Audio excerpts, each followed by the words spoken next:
So hello everyone, aspiring एसेसियन में आपका स्वागत है। उम्मीद करते हैं आप ठीक होंगे।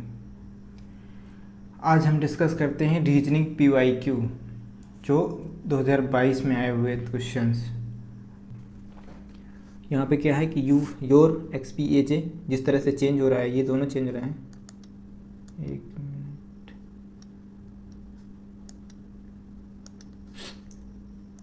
ये दोनों जैसे रिलेट कर पा रहे हैं उसी तरह से ये दोनों रिलेट कर पाएंगे। तो इसके रिलेशन में हमें क्या आएगा तो वो बताना है। तो ये कैसे चेंज हो रहा है, ये 25 होता है y का और x क्या होता है 24।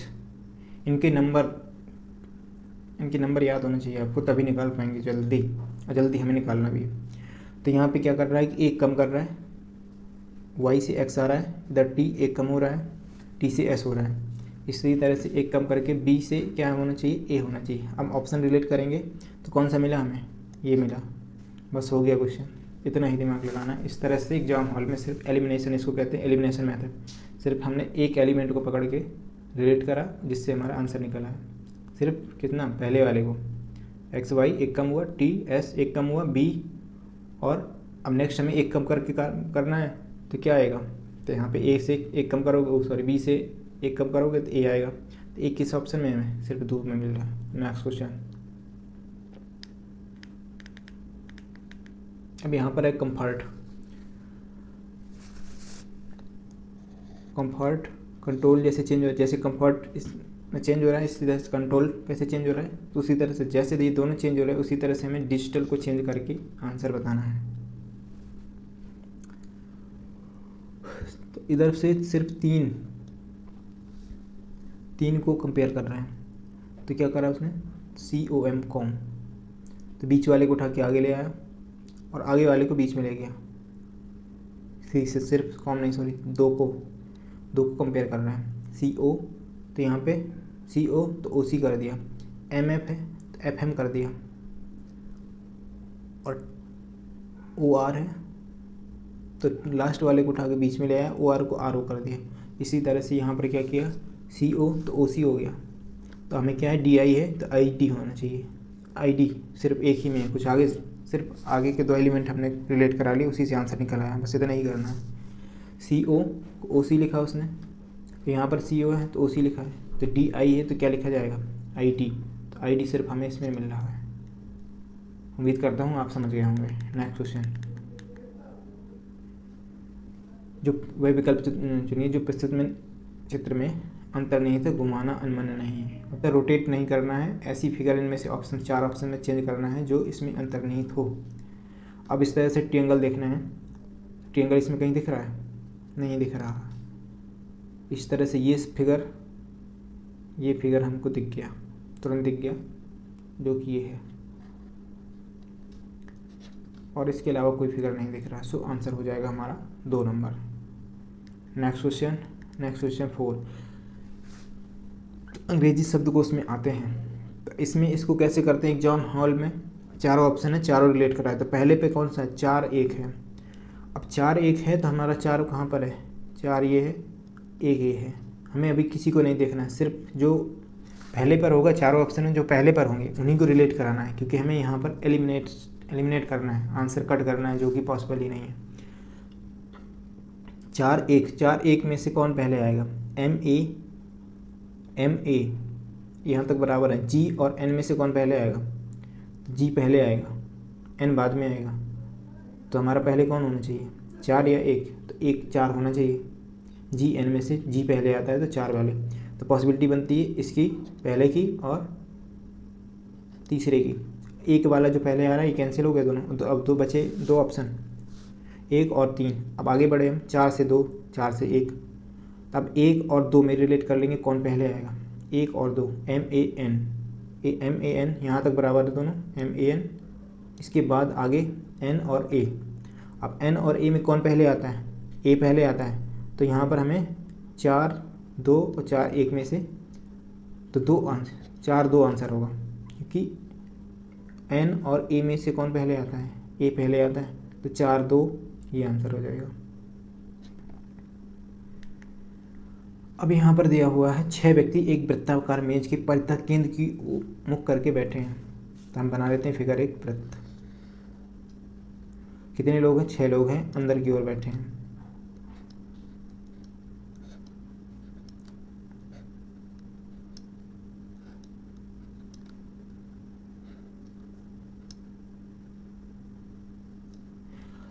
सोनल प्रिया और स्वाति की ठीक बगल में बैठी है। सोनल प्रिया के दाईं ओर और ठीक बगल में बैठी है। तारा और स्वाति एक दूसरे के ठीक बगल में नहीं बैठी हैं। प्रिया के बाईं ओर ठीक बगल में कौन बैठी है। तो यहाँ पे मैटर करता है कि क्वेश्चन को किस पॉइंट से उठाया जाए। डेटा तो काफ़ी दिया हुआ है, लेकिन हमें एक ही बार में आंसर निकाला है। उसके लिए ऐसी पोजीशन उठाते हैं जो फिक्स हो।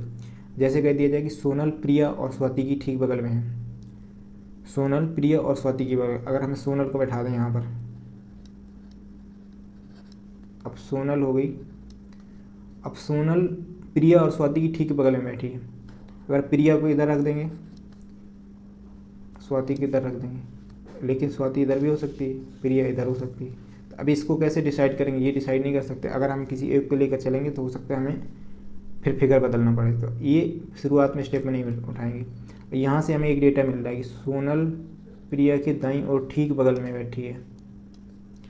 सोनल प्रिया के दाईं ओर, तो पहले किसको बैठाएंगे, हम सोनल को बैठा रहे हैं। यहाँ पे इसकी एग्जैक्ट जो प्रिया की जो पोजीशन है एग्जैक्ट करेक्ट मिलेगी हमें। तो अंदर की ओर है, तो अब दाईं ओर कौन सा होगा, हमारे हाथ का ये। अगर हम इधर ये बैठे हैं तो दाहिना लेफ्ट कौन सा होगा, ये सारा लेफ्ट होगा। इस साइड क्या होगा, राइट। सोनल प्रिया के दाईं ओर बैठी है प्रिया, तो प्रिया को बैठा रहे हैं पी। प्रिया की दाईं ओर ठीक बगल में बैठी है, तो प्रिया के दाईं ओर कहाँ पर जाएंगे, यहाँ जाएंगे। तो यहाँ पे कौन बैठी है, सोनल, ठीक दाईं ओर बगल में बैठी है। अब यहाँ से क्या पता चल रहा है कि सोनल प्रिया और स्वाति की ठीक बगल में है। सोनल प्रिया और सोनल हमें बीच में पता चल गया, और प्रिया की भी पोजीशन एग्जैक्ट पता चल गई। अगर ये उठाते नहीं तो उस साइड भी आ सकता था। तो सोनल और प्रिया, और यहाँ पर क्या आ जाएगा, स्वाति।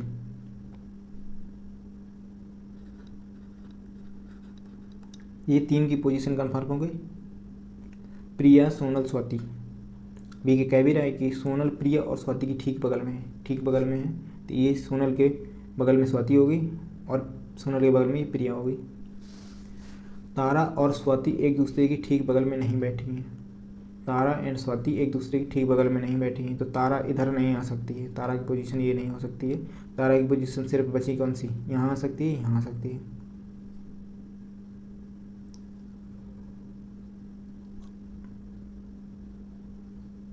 अब यहाँ पे भी लिखा हुआ कि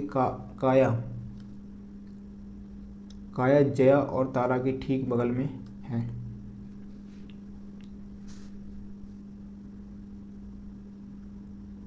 तो यहाँ से पोजीशन, अब यहाँ से बता दिए कि तारा इधर नहीं आ सकती है और तारा की ठीक बगल में है। तो काया जया और तारा की ठीक बगल में है, तो काया को कहाँ आना चाहिए, बीच में आना चाहिए, तभी दोनों के बगल में हो पाएगी। यहाँ पे काया हो गई ये। अब बची तारा एंड जया, तो तारा को बता दी कि स्वाति के बगल में नहीं हो सकती। तारा और स्वाति एक दूसरे की ठीक बगल में नहीं बैठी हैं, तो तारा यहाँ पर नहीं आ सकती। तो तारा कहाँ पर आएगी, तारा इधर आएगी। अब तारा, इसके बाद ये क्या है, जया। इस तरह से हमारा ये फिगर बन गया। आंसर क्या निकालना है, प्रिया के बाईं ओर ठीक बगल में कौन बैठी, प्रिया को हमने ये बैठाया। बाईं ओर कहाँ पर जाएंगे, बाईं ओर ये जाएंगे, तो बाईं ओर ठीक बगल में कौन बैठी है, तारा बैठी है। इससे हमारा आंसर निकला है। वही है कि जिसमें क्वेश्चन से डेटा कौन सा उठाएंगे, जिसमें हमें एग्जैक्ट पोजीशन पता चल जाए। तो ये इस डेटा से हमें एग्जैक्ट पोजीशन पता चल रही थी, इसको चेंज नहीं करना था। सोनल प्रिया के दाईं ओर ठीक बगल में बैठी है, यहाँ से एग्जैक्ट पोजीशन, फिर इसके बाद जैसी कंडीशन हो वैसे बैठाता जा। उम्मीद करता हूँ आप समझ रहे होंगे क्वेश्चन को। सॉल्यूशंस। सो नेक्स्ट क्वेश्चन, नीचे दिए गए समीकरण को गणितीय रूप से सही बनाने के लिए किन 2 चिन्हों को परस्पर बदलना चाहिए। तो यहाँ पर सबसे पहले हम रिलेट करते हैं डिवीजन को, भाग को। तो यहाँ पर भाग हुआ 8 15, तो ये पूरा जाना चाहिए, क्योंकि इंटीजर हमें आंसर क्या लाना है, इंटीजर। तो डिवीजन को पूरा कटना चाहिए। सबसे पहले हम डिवीजन को ही चेक करते हैं। तो डिवीजन को किससे हम रिलेट करें कि एक्सचेंज करें कि वो आंसर तक पहुंचा सके। इसमें थोड़ा फिगर में दिक्कत है, ये भी डिवीज़न है और ये डिवीज़न माइनस और ये तो इंटू प्लस है और ये इंटू और ये डिवीज़न है प्लस माइनस। यहाँ पर हमें ऐसा डिवीज़न किससे एक्सचेंज करेंगे, पूरा पूरा डिवाइड हो जाए, तो यहाँ प्लस माइनस नहीं, हमें डिवीज़न ही चेंज करना पड़ेगा क्योंकि 8 डिवीज़न डिवाइड 5, ये तो पूरा पूरा नहीं जाएगा, पॉइंट में आएगा, आंसर भी फिर पॉइंट में आएगा। तो हमें क्या आंसर लाना है, 93 लाना है। तो हमें डिवीज़न भाग को सीधे हमें समझ में आया कि भाग को एक्सचेंज करना। अब किससे करेंगे वो देख लेते हैं। भाग को इधर ऑप्शन दिया हुआ माइनस से, तो माइनस से एक्सचेंज करने पर भी कोई फ़ायदा नहीं मिलेगा। 5 से 5 डिवीज़न 9 करेंगे तब भी पॉइंट में आएगा। और सिर्फ अब डिवीज़न और मल्टीप्लाई इसको चेंज करेंगे, तो यहाँ पर मल्टीप्लाई इधर डिवीज़न रख देंगे और डिवीज़न की जगह मल्टीप्लाई देख देंगे, तो वो हमें 93 मिलना चाहिए। तो एक बार चेक कर लेते हैं करके। 72 मल्टीप्लाई की जगह डिवीज़न 6 प्लस 18। अब ये डिवीज़न है, डिवीज़न की जगह क्या आना चाहिए, मल्टीप्लाई। 18 multiply with 5 minus 9। तो यहाँ से हम रिलेट करके देखते हैं। 12 plus 90 minus 9 is equal to 3 आ गया 93। ये हो गया। इस तरह से हमें ये आंसर मिल गया 4th नंबर। ये आया a प्लस बी का अर्थ है b a का पिता है। a@b c d e a किस प्रकार संबंधित हैं। तो यहाँ पे पहला ये पूरा स्टेटमेंट दिया हुआ है और जैसे ये इनका अर्थ दिया हुआ है उस तरह से जैसे कहता जाएगा वैसे फिगर बना लेंगे। a@b, तो a@ का b का क्या अर्थ है कि b a का भाई है। तो यहाँ पे हम कहेंगे कि b a का भाई है, तो b जो मेल होता है उसको हम प्लस से डिनोट करते हैं और फीमेल को माइनस से डिनोट करते हैं। b a का भाई है। तो अभी तक हमें a के बारे में कुछ नहीं पता है, b के बारे में पता है कि b a का भाई है, तो b को प्लस दे दिया। इसके बाद b#c, तो यहाँ पर क्या अर्थ है कि b का अर्थ है कि b a की बहन है, तो यहाँ b#c है, तो c b की बहन है, तो c b की बहन है। c बहन है, निगेटिव हो गया, हमें पता चल रहा है यहाँ से कि फीमेल है। इसके बाद c प्लस d है। c प्लस d का मतलब है कि b a का पिता है, तो c d है तो d c का पिता है, तो d एक पीढ़ी ऊपर है तो ऊपर रखेंगे इसको, पिता है ना, पिता बता दिया, तो इसको हमें पता चल गया इसका भी जेंडर की प्लस है। तो d प्लस e, तो यहाँ से प्लस का मतलब है कि b a का पिता है, a प्लस b है तो e d का पिता है। अब e d का पिता है, ये प्लस। अब पूछा है कि e a से किस प्रकार संबंधित है, तो e a से किस प्रकार संबंधित है, तो क्या लगेगा, दादा ही लगेगा ना, पिताजी के पिता है, ये इसकी बहन है और ये इसका भाई है, तो ये तीनों कौन हुए, भाई बहन हुए। अब इनका पिता क्या है, डी है, और इन डी का पिता कौन है, ये ई है, तो ई जो है ए से किस प्रकार संबंधित है, ये रिश्ता बताना है। तो क्या हुए, पिताजी के, इनके ए के पिता डी, तो इनके पिता ई, तो पिताजी के पिता क्या हुए, दादा हुए। यहाँ पर ये टाइप जो है बहुत रिपीट होता है और 2022 से हर एग्ज़ाम में लगातार आ रहा है। सीजीएल मेंस हो या सीजीएल हो या CHSL हो या GD हो, ये सारे क्वेश्चन आप GD में देख रहे हैं, सारे एग्जाम में आ रहा है, SSC के जो भी हैं सारे एग्जाम में आ रहा है। इसको करने की टेक्निक हम अपने वीडियो में पहले बता चुके हैं, इधर भी एक्सप्लेन कर देते हैं। इनमें हमें 5 फिगर होते हैं, 5 फिगर फाइंड करनी होती है, 1 2 3 4 5, 5 फिगर हुए। अब इनकी पोजीशन जैसे चेंज हो रही है, जिस तरह से चेंजमेंट 1 से 3 में हो रहा है उसी तरह से 3 से 5 में चेंज होगा। इनके एलिमेंट की एक बार हम नंबरिंग कर लेते हैं, जो अंदर लिखे हुए हैं इनके हम एलिमेंट बोल रहे हैं, इनकी नंबरिंग कर लेते हैं। कितने एलिमेंट, ये हुआ 1 2 3 4 ये 5।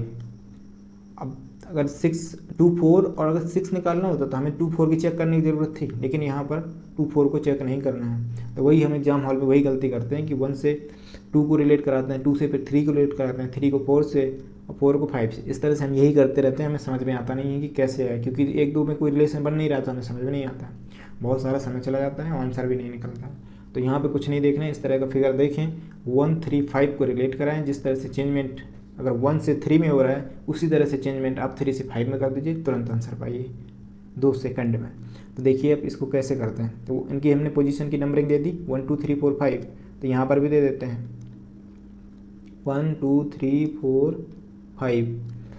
अब क्या है कि कैसे चेंज हो रहा है, जो 5 पोजीशन पर है यहाँ पर क्या आ रहा है, पहली पोजीशन पर आ रहा है। जो हमारा 5वां फिगर होगा तो 5th पोजीशन पे है जो, तो उसको पहले पे आना चाहिए। तो 5th पोजीशन पे क्या है 2 है, तो उसको पहले पे आना चाहिए। तो यहाँ पे 5th पोजीशन पे जैसे था तो ये पहले पे चला गया। 5th पोजीशन पे क्या है, ट्रायंगल है, तो ये आ गया पहली पोजीशन पे। इसी तरह से तीसरा जो है हमें 5वें में बनाना है, तो 5th पोजीशन पे क्या था 2 है, तो उसको पहले पे आना चाहिए। तो यहाँ पे पहले पे 2 आना चाहिए। तो 2 हमें कितने में मिल रहा है, पहले में मिल गया 2। अब इसमें नहीं है तो ये आंसर हो ही नहीं सकता, इसमें नहीं है तो ये भी आंसर नहीं हो सकता। अब ये आंसर हो सकता है क्योंकि 2 मिल गया। और देख लेते हैं, तो 2 के बाद ट्रायंगल है, तो इसमें भी ट्रायंगल है। डिफरेंट कौन सा, अब दोनों में कौन सा डिफरेंट है उसी को कंपेयर कर देंगे हम। देखो 2 के बाद ट्रायंगल है, इसमें भी ट्रायंगल है। अब बीच में ही चेंज स्टार है, इधर ओ है, सिर्फ बीच का डिफरेंस है स्टार और ओ का। तो हमें बीच वाली पोजीशन पे देख लेना है, 5वें फिगर पे बीच में कौन आएगा। नेक्स्ट, तो यहाँ पर मिड वाली पोजीशन कैसे चेंज हो रही है, यहाँ पर क्या आया है तीसरा, मिड में यू है। अब यू बिल्कुल नया एलिमेंट है, रिपीट नहीं हुआ है तीसरी पोजीशन पर। ये इसमें यू तो है नहीं, नया आया है। तो जो हमारा 5वें पे बीच में होना चाहिए, तो बिल्कुल नया एलिमेंट होना चाहिए। इन 5 एलिमेंट से इन 5 एलिमेंट में से नहीं होना चाहिए, नया होना चाहिए। अब यहाँ पर स्टार तो नया है, और ये चौथा वाला देख लेते हैं। इसमें बीच वाला क्या है ओ शायद ओ यहाँ पर दिया हुआ है, नया तो है नहीं ओ वहाँ पर दिया हुआ है बीच में। और लेकिन हमें क्या आना चाहिए, नया, बिल्कुल नया एलिमेंट आना चाहिए, क्योंकि यहाँ से बीच में बिल्कुल नया आया है यू। इसमें तो है नहीं 5 में से यू नया हुआ है, तो जो हम 5वें फिगर में देखेंगे तो वहाँ पर भी नया होना चाहिए। तो यहाँ पर ओ तो इसमें से है, तो इस वजह से ये आंसर नहीं हो सकता, क्योंकि हमें मिड पोजीशन पर नया एलिमेंट चाहिए, तो जो कि इसी में है। 2 1 और 4 में से इसमें स्टार है, इस वजह से ये आंसर बनता है। उम्मीद करता हूँ आप अच्छे से बढ़िया समझ रहे होंगे विद फुल कंसंट्रेशन। तो चलते हैं नेक्स्ट क्वेश्चन में। ये हम एक्सप्लेन कर रहे हैं कि एग्जाम हॉल में किस टेक्निक से क्वेश्चन करने हैं। अब यहाँ पर ये बताना होता है कि पूरा क्वेश्चन नहीं पढ़ने की ज़रूरत होती, सिर्फ आप जब करते रहेंगे ना, मॉक लगाएंगे, तो आपको समझ में आता रहेगा। ये पूरा क्वेश्चन कोई नहीं पढ़ता, सिर्फ ये डेटा देखते हैं एग्जाम हॉल में। ये दोनों कैसे रिलेट कर रहे हैं उसी तरह से हमें ऑप्शन खोजना होता है। यहाँ पर क्या हो रहा है कि 20 की 30, 20 + 30 50, नेक्स्ट हो जाएगा 50 × 9 450। इसी तरह से 35 + 25 60, 60 × 90 540। इन दोनों का कंसेप्ट ये है। अब इसी तरह से हमें यहाँ पर भी चारों ऑप्शन में ऐसा कौन रिलेट हो रहा है, तो पहले ही कोई चेक कर लेते हैं। 8 और 7 + 18 क्या आ रहा है, 8 7 15 25। 25 × 9 क्या हमें 225 मिल रहा है, बिल्कुल मिल रहा है। इसी तरह से ये आंसर हो जाएगा। आगे हमें चेक करने की ज़रूरत ही नहीं है, हमें पहले ही ऑप्शन चेक करते ही ये आंसर मिल गया। तो चलिए चलते हैं नेक्स्ट क्वेश्चन पर। एक निश्चित कोड भाषा में कार्ट लाइट को एक्स्ट्रा हैंडल, तो हमें सबसे पहले तो यहाँ देख लेना हमें चाहिए क्या निकालना है, कार्ट का मान निकालना है। कार्ट लाइट को लिखा गया है एक्स्ट्रा हैंडल, और प्लग लाइट को लिखा गया है टूज हैंडल, और कार्ट प्लग को लिखा गया है टूज एक्स्ट्रा। तो यहाँ पर क्या है कि कार्ट, यहाँ पर लाइट है, light extra handle, plug light, यहाँ पर भी लाइट है। जो इधर लाइट इधर कॉमन है, लाइट इधर का, उसकी जो कूट जो लिखा गया होगा तो वो भी कॉमन होना चाहिए। तो लाइट एक्स्ट्रा हैंडल और प्लग टूज हैंडल, तो यहाँ पर हैंडल कॉमन मिल रहा है, यहाँ पर भी हैंडल कॉमन मिल रहा है। तो हमें पता चल गया कि लाइट का जो कूट लिखा गया है LIGHT, तो वो हैंडल है, क्योंकि लाइट इधर भी रिपीट हो रहा है और लाइट इधर भी रिपीट हो रहा है। तो अब इसमें से एक्स्ट्रा हैंडल और प्लग सॉरी टूज हैंडल, ये दोनों रिपीट कर रहा है। तो इससे हमें कन्फर्म हो गया कि जो लाइट का है तो लाइट का हैंडल बूट होगा। हमें निकालना क्या है, कार्ट का। तो वो अब कार्ट प्लग और कार्ट लाइट, यहाँ पर कार्ट है, इधर भी कार्ट है, तो अब एक्स्ट्रा हैंडल और यहाँ टूज एक्स्ट्रा। तो कार्ट यहाँ पर भी है, कार्ट यहाँ पर भी है, तो ये एक्स्ट्रा भी यहाँ पर भी है, एक्स्ट्रा भी यहाँ पर भी है, कॉमन है। तो मतलब यहाँ से पता चल रहा है कि कार्ट से कार्ट क्या बनेगा, एक्स्ट्रा बनेगा, क्योंकि कार्ट इधर पे भी है, कार्ट इधर पर भी है। और लाइट का हमने पता चल गया कि हैंडल, लाइट का कूट जो है हैंडल है, तो इस वजह से तो कार्ट का क्या होगा, एक्स्ट्रा होगा। या तो हमें यहीं से आंसर निकल आया था, या तो फिर हम ऐसे कर लेंगे। सबसे पहले ये देखना है कि निकालना किसका है, हमने कार्ट का निकालना है, तो एक्स्ट्रा हो जाएगा।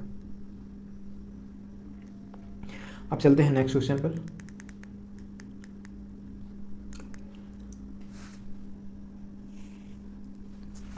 अब ये सीरीज है, तो इसमें कैसे हो रहा है, इनके नंबरिंग याद होना चाहिए, तभी जल्दी निकाल पाएंगे आप। अगर आपको याद नहीं है तो एक दिन 15-20 1 घंटे निकाल के यही याद कर सकते हैं। उम्मीद करता हूँ अगर आप तैयारी करते हैं तो आपको याद होंगे। इस तरह से हम सीखते हैं। तो ये क्या हुआ, जेड, सिर्फ आगे वाले को ही अल्फ़ाबेट को हम रिलेट कर रहे हैं पहले। तो ये क्या हुआ, 26 हुआ जेड, और डब्ल्यू 23, और यहाँ पे ये वाला बीच में जो आएगा उसको निकालना है हमें। ये क्यू 17 हुआ, और एन 14 हुआ। तो कितना यहाँ से कितना समझ में आ रहा है, कितना कम हो रहा है, तो यहाँ से 3 कम हो रहा है, और यहाँ पर भी समझ में आएगा 3 कम हो रहा है। तो इस वजह से 23 में हम 3 कम करेंगे तो कितना आएगा, 20। क्वेश्चन मार्क कीजिएगा, 20 कितने का होता है, टी का होता है। तो टी हमें एक ही ऑप्शन में मिल रहा है, जो कि टी में मिल रहा है, बस आगे चेक ही नहीं करना है। सबसे पहले वाले को अल्फ़ाबेट को रिलेट कर लो, अगर उतने से निकल रहा है आंसर तो बस तुरंत आगे बढ़ जाएगी। पूरा निकालने की ज़रूरत नहीं है कि हम इनको भी रिलेट करते रहें, क्योंकि ऑप्शन भी देखते जाएँ। इसी को कहते हैं एलिमिनेशन मेथड। एग्जाम हॉल में कैसे आप क्वेश्चन हैंडल करेंगे, ये तरीके होते हैं एग्जाम हॉल के करने के। चलिए नेक्स्ट क्वेश्चन पर चलते हैं। नेक्स्ट क्वेश्चन है हमारा क्वेश्चन नंबर 12। अब ये कैसे हो रहा है, ये भी सीरीज है, 33, 47, 44। तो यहाँ से हमें इधर प्लस करा गया है, प्लस हुआ है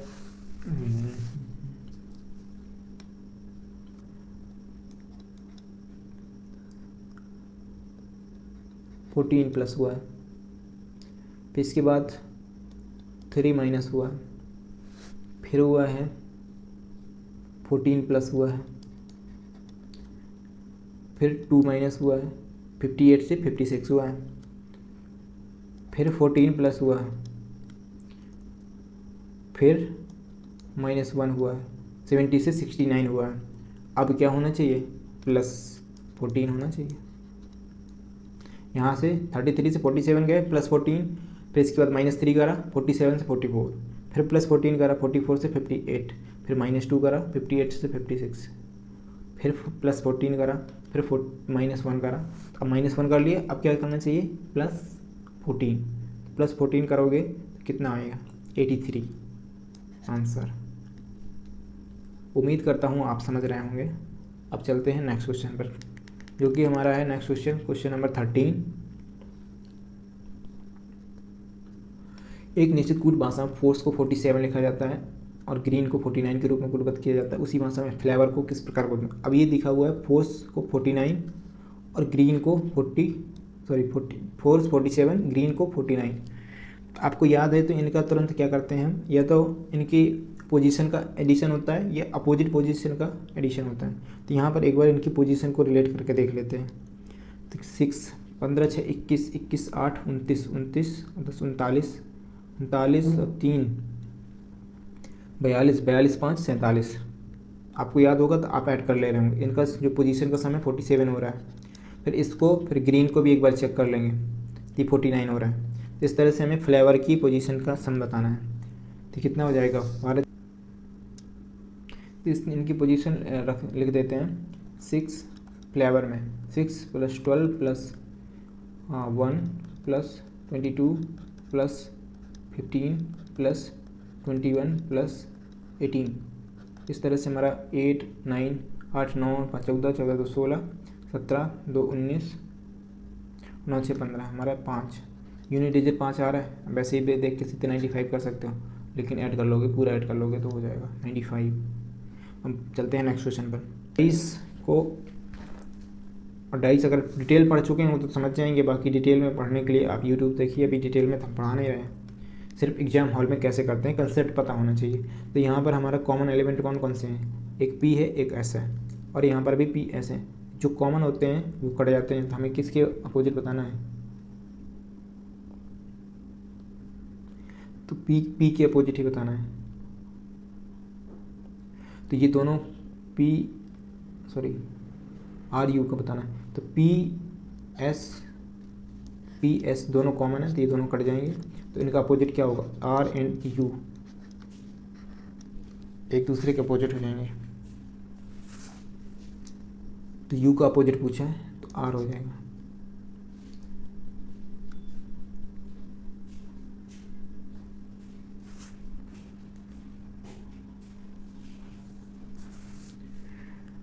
उम्मीद करता हूँ समझ में आ गया होगा। अब चलते हैं हम नेक्स्ट क्वेश्चन पर। 6 सहकर्मी ABCDEF एक साथ वृत्ता के केंद्र की ओर मुख करके एक दूसरे के समान दूरी पर भोजन कर रहे हैं। DE और B के ठीक बगल में बैठा है, DE और B के ठीक बगल में बैठा है, जबकि C A और F के ठीक बगल में बैठा है। यदि AE के बाईं ओर ठीक बगल में बैठा है तो C के बाईं ओर ठीक बगल में कौन बैठा है। अब यहाँ पे क्वेश्चन उठाना है कि हमें डेटा कहाँ से, सबसे पहले कहाँ से उठाना है। तो AE के बाईं ओर ठीक बगल में बैठा है, तो एग्जैक्ट पोजीशन यहीं से पता चलती है। अगर हम यहाँ से ले लेंगे तो हमें नहीं पता चलेगा कि E D के बगल में बैठा है कि E B के बगल में बैठा है, कैसे बैठा है, एग्जैक्ट पोजीशन वो नहीं देता है। तो डेटा हम यहाँ से उठाएंगे। अब पहले टेबल बना लेते हैं, 6 के लोग को अंदर की ओर बैठा देते हैं।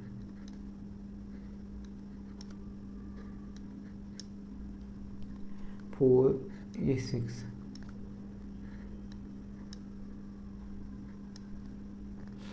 तो यहाँ पे कह रहा है कि यदि AE के बाईं ओर क्या होता है, हम अंदर की ओर बैठे हैं, ये बाईं ओर ये होगा लेफ्ट, इस साइड क्या होगा राइट, हमारा हम अंदर की ओर बैठे हैं। AE के बाईं ओर ठीक बगल में बैठा है, E यहाँ बैठा देते हैं। E A के बाईं ओर ठीक बगल में बैठा है, तो A बाईं ओर क्या हुआ, ये हुआ A। अब यहाँ से हमें क्या पता चल रहा है, जबकि C A और F के ठीक बगल में बैठा है, जबकि C A और F के ठीक बगल में बैठा है, तो C ये हो गया और F ये हो गया, ये स्टेटमेंट पूरा हो गया। जबकि C A और F के ठीक बगल में बैठा है, A के बगल में C, F के बगल में C। अब पोजीशन बच जाती हैं 2। अब यहाँ पे कह रहा है कि D E और B के ठीक बगल में बैठा है, D E के बगल में, तो D बैठा देते हैं, और B के ठीक बगल में बैठा है तो B यहाँ बैठा देते हैं। तो ये स्टेटमेंट पूरा हो गया। D E और B के ठीक बगल में बैठा है, D E के बगल में है और B के भी बगल में। तो ये हमारा फिगर पूरा हो गया। और जो क्वेश्चन पूछा है उसका आंसर दे देंगे। C के बाईं ओर ठीक बगल में कौन बैठा है, C कहाँ बैठा है, ये बाईं ओर कहाँ पर होगा हमारा, हम अंदर की ओर बैठे हुए हैं, तो बाईं ओर हमारा होगा ये। C के बाईं ओर ठीक बगल में, ठीक बगल में, बिल्कुल बगल में नहीं, बिल्कुल बगल में, ठीक बगल में, तो C के बाईं ओर F पे बैठा हुआ है, आंसर हो जाएगा हमारा F। तो वही है कि डेटा में जहाँ से हमें एग्जैक्ट पोजीशन पता चले वही सबसे पहले डेटा पुटअप करना है। बाकी अगर यहाँ से रख लेते तो 2 बार फिगर बनाने पड़ती है एटलीस्ट। जैसे कह रहा है कि D E और B के ठीक बगल में, अगर हम B को इधर रख दें, E के उधर रख दें, तब भी वही बनेगा। लेकिन अगर ऐसे रख लेते तो हो सकता है कि हमें फिगर दोबारा बनानी पड़ती। तो एग्जाम पॉइंट ऑफ व्यू से यही है कि जिस स्टेटमेंट से हमें एग्जैक्ट पोजीशन पता चले उसी को सबसे पहले यूज करते हैं। उम्मीद करता हूँ आप समझ रहे होंगे। चलते हैं नेक्स्ट क्वेश्चन पर। ये हमें सीरीज का मिल गया। अब यहाँ से कितना डिफरेंस आ रहा है, हाँ इधर मल्टीप्लाई, ये जैसे देखते हैं कि सीरीज में कैसे अगर कई गुना में बढ़ रही है तो देखते ही हमें पता चल जाएगा कि प्लस हो रहा है, माइनस हो रहा है, एडिशन हो रहा है या मल्टीप्लिकेशन हो रहा है। तो यहाँ से ग्रेजुअली इंक्रीज कर रही वैल्यू 1, 6, 31, 156। अब यहाँ पे हमें ये वाली वैल्यू फाइंड करना है, तो सीधे हो जाएगी 3906 हो जाएगी। तो मतलब ये समझ में आता है कि ये मल्टीप्लाई हो रही है या क्यूब या स्क्वायर हो रही है। तो एक बार मल्टीप्लाई देखते हैं। तो इधर से हमें अगर मल्टीप्लाइड विद 5 + 1 कर रहे हैं, इसमें मल्टीप्लाइड विद 5 + 1 हो रहा है, इसमें भी इसी तरह से होगा मल्टीप्लाइड विद 5 + 1 तो 156। इसमें भी हम मल्टीप्लाइड विद 5 + 1 करेंगे, 5 × 30 और यूनिट डिजिट क्या होगी 0 होगी। +1 करेंगे तो यूनिट डिजिट कितनी हो जाएगी 1 हो जाएगी। तो सिर्फ यूनिट डिजिट 1 एक ही में, यही आंसर हो जाएगा। कुछ नहीं करना, पूरा मल्टीप्लाई कराने की भी ज़रूरत नहीं है। अगर चारों ऑप्शन में से यूनिट डिजिट डिफरेंट है तब भी हम यूनिट डिजिट से कर लेते हैं, पूरा कैलकुलेशन करने की ज़रूरत नहीं होती है। तो यहाँ से अगर 5 में किसी भी नंबर का मल्टीप्लाई कराते हैं तो यूनिट डिजिट क्या होती है 0 होती है। हमें +1 भी करना है तो +1 करेंगे तो वो यूनिट डिजिट क्या हो जाएगी 1 हो जाएगी। इस वजह से ये आंसर हो जाएगा। वैसे करके भी देख लेते हैं। हाँ 156 × 5 30 5 2 7 280 सॉरी 7 7 +1 781। उम्मीद करता हूँ समझ रहे होंगे आप। चलते हैं नेक्स्ट क्वेश्चन पर। यहाँ पर क्या बनाया है दर्पण जब अधिकतर दाईं ओर लगता है लेकिन इसने डाउन में नीचे लगा दिया है। तो यहाँ से क्या होगा पोजीशन चेंज होगी सी। सिर्फ अब पहला एलिमेंट कोई अगर रिलेट कराएंगे पहले अल्फ़ाबेट को तो ये कैंसिल हो गया सी। अब एल कैसे आएगा नीचे, ये पोजीशन ऊपर जाएगी। तो ये पोजीशन ऊपर तो है लेकिन डायरेक्शन चेंज होगी। जिस तरह से मिरर जल प्रतिबिंब बनता है उसी तरह से हमें मिरर लगा दिया है यहाँ पर। तो कैसे होगा, अब एल ये गलत बना हुआ है तो ये भी कैंसिल हो गया। सी एल के की पोजीशन ये पलट दिया तो हमें आंसर मिलेगा ये। के की पोजीशन सिर्फ ऊपर से नीचे करनी है, लेफ्ट राइट में नहीं पलटना है क्योंकि मिरर हमारा नीचे लगा हुआ है। तो जो कि हमें क्या करेगा, जैसे जल प्रतिबिंब बनता है वैसे फिगर देगा। तो के सिर्फ पलटेगा, लेफ्ट राइट में नहीं होगा। इसमें क्या करा है कि लेफ्ट राइट में कर दिया तो इस वजह से ये कर गया आएगा। सिर्फ पलटना है तो ये टॉप टू बॉटम करना है तो ये आंसर हो जाएगा। अब चलते हैं नेक्स्ट क्वेश्चन पर। नेक्स्ट क्वेश्चन है 20। अब ये भी एक सीरीज का है। इसमें क्या है कि पोजीशन देखते हैं, ये हो गया 5 7 11 ये 17 क्यों है। तो यहाँ पे किया है कि पहले 2 किया है फिर +4 किया है, अब इधर से +6 किया है। नेक्स्ट में क्या होगा 2 4 6 +8 होगा। 8 + 17 कितना होता है 25 होता है। 25 क्या होता है वाई। अब वाई किस में से, पहले में है वाई और लास्ट में है वाई। अभी एक और हमें चेक करना पड़ेगा। जेड एक्स तो कितना, जेड 26 होता है एक्स 24 होता है, दो कम करा। इसके बाद 24 टी 20 होता है, 4 कम करा और टी से एन पर आए तो कितना कम किया 6 कम किया। अब 2 यहाँ कम किया, 4 यहाँ कम किया, यहाँ से यहाँ में इधर 6 कम किया। अब हम कितना कम करेंगे 8 कम करेंगे। तो 14 - 8 6 जिसकी वैल्यू होती है एफ। तो वाई एफ ये जी है, वाई एफ वाला आंसर हो जाएगा।